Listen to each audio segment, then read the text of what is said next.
স্বামী বিবাহ বহির্ভূত সম্পর্কে আসক্ত, এমন সন্দেহে অন্য নারীর হাত থেকে স্বামীকে বাঁচাতে ছন্দা আক্তার শরণাপন্ন হন ফেসবুকের তান্ত্রিক রহমত আলী কবিরাজ নামের একটি অ্যাকাউন্টের সাথে। টাকা দিলেই স্বামীর সাথে সংসারে শান্তিও ফিরবে বলে আশ্বস্ত করেন ভণ্ড কবিরাজ। প্রথম ধাপে বিকাশে টাকা দেয়া হয় 1500। এভাবে 15,000 টাকা খরচ করেও সমাধান মেলেনি। এবার জিনের মাধ্যমে সমস্যা সমাধানের আশ্বাস দেন কবিরাজ, যার জন্য ছন্দাকে মানতে হবে কিছু কঠোর নিয়ম।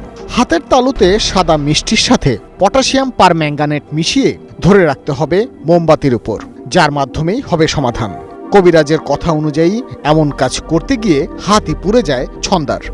ফেসবুক কিংবা ইউটিউবের এ সকল ভণ্ড তান্ত্রিকদের টাকা দিলেই যারা মনে করছেন পারিবারিক সমস্যার সমাধান হবে, তারা অনেকটাই বোকার স্বর্গে বাস করছেন।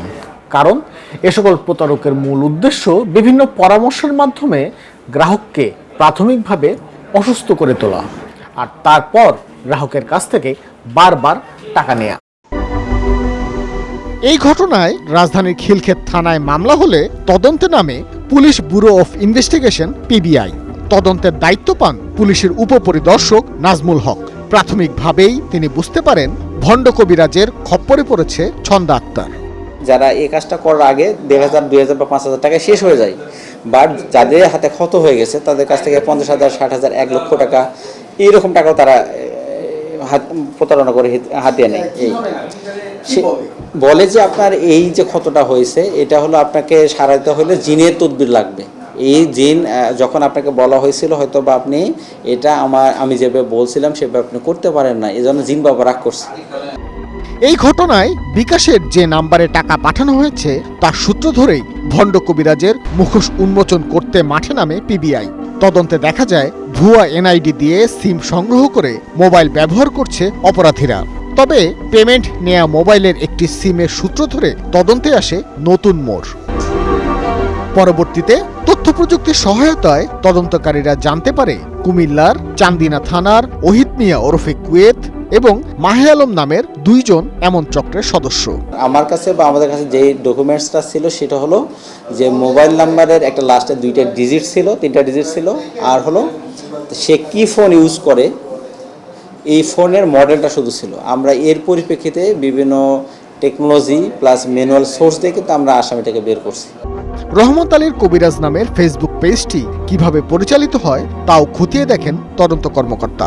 প্রযুক্তির সহায়তায় প্রতারক কুয়েত ও মাহে আলমের উপর নজর রাখা হয়। তাদের অবস্থান বেদে পাড়ায় হওয়ায় গ্রেফতারের জন্যও বেগ পেতে হবে বলে ধারণা ছিল পুলিশের, কারণ সেখান থেকে কাউকে গ্রেফতার করতে গেলেই বাধা দেয় গ্রামবাসী। তাই প্রথমে সরাসরি না গিয়ে ড্রোন দিয়ে পুরো গ্রাম আর 2 অপরাধীর বাড়ি শনাক্ত করে পিবিআই। আসামি গ্রেপ্তারের ক্ষেত্রে সবচেয়ে বড় বাধা ছিল আমাদের যে তারা ডিজিটাল যে ডিভাইসগুলো ছিল সেগুলো খুব বেশি দিন ইউজ করতো না।